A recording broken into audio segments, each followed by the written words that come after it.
Secara terminologis, negara hukum diambil katanya dari rule of law atau Rechtsstaat. Negara hukum adalah suatu negara di mana kekuasaan pemerintahannya dibatasi oleh hukum dan di mana hukum tersebut berlaku bagi semua warga negara, termasuk pejabat pemerintah. Indonesia adalah negara yang menerapkan sistem kedaulatan rakyat. Dalam Undang-Undang Dasar 1945 ditegaskan bahwa Indonesia adalah negara hukum dalam arti Rechtsstaat. Dalam pasal 1 ayat 3 ditegaskan bahwa negara Indonesia adalah negara hukum. Menurut ilmuwan, ada dua prinsip negara hukum. Yang pertama, rule of law dan Rechtsstaat. Di negara hukum, hukum menjadi landasan utama dalam menjalankan pemerintahan, menegakkan keadilan, dan memastikan perlindungan hak asasi manusia. Hak asasi manusia adalah Kenapa, Kang? Stop it. Get some help.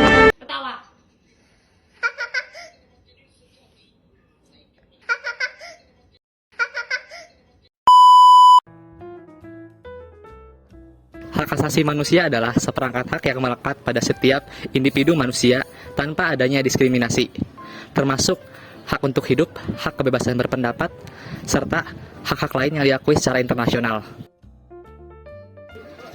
Ciri-ciri negara hukum dan HAM. Yang pertama, pengakuan dan penghormatan terhadap konstitusi. Negara hukum mengakui kekuatan konstitusi sebagai landasan hukum tertinggi. Yang kedua, ada perlindungan hak asasi manusia, yaitu negara hukum melindungi hak-hak dasar setiap individu. Ketiga, ada kedaulatan hukum. Artinya, tidak ada yang di atas hukum, termasuk pemerintah dan pejabatnya. Yang keempat, ada keadilan dan kesetaraan di hadapan hukum. Semua individu memiliki hak yang sama untuk mendapatkan perlindungan dan dihormati oleh hukum. Yang terakhir, pemerintahan berdasarkan hukum. Semua tindakan pemerintahan harus sesuai berdasarkan hukum. Dalam Undang-Undang Nomor 26 Tahun 2000 yang dikutip dari laman DPR, pengertian HAM merupakan hak dasar secara kodrati yang melekat pada diri manusia. Pasal 28I ayat 4 dalam Undang-Undang 1945. Undang-Undang Nomor 39 Tahun 1999 tentang Hak Asasi Manusia. Kok hilang? Nah, ini dia yang gue cari, Bray. Peraturan Menteri Hukum dan HAM Nomor 32 Tahun 2016.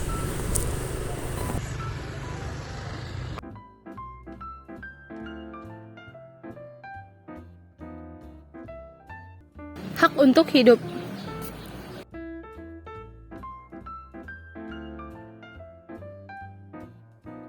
Hak untuk berkeluarga dan melanjutkan keturunan. Hak untuk mengembangkan diri.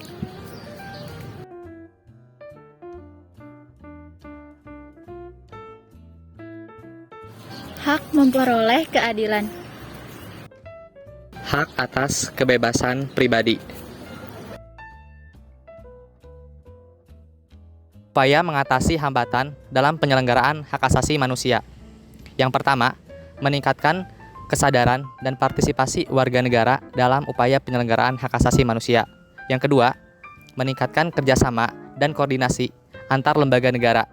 Yang ketiga, meningkatkan kerjasama dan harmonisasi di antara hukum nasional maupun internasional.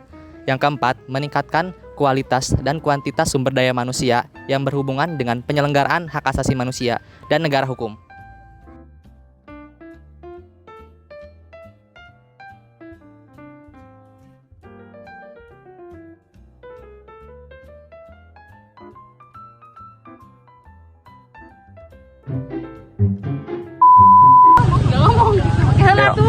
Satu, dua. Ciri-ciri video kewarganegaraan. Kan gimana? Produser Mila.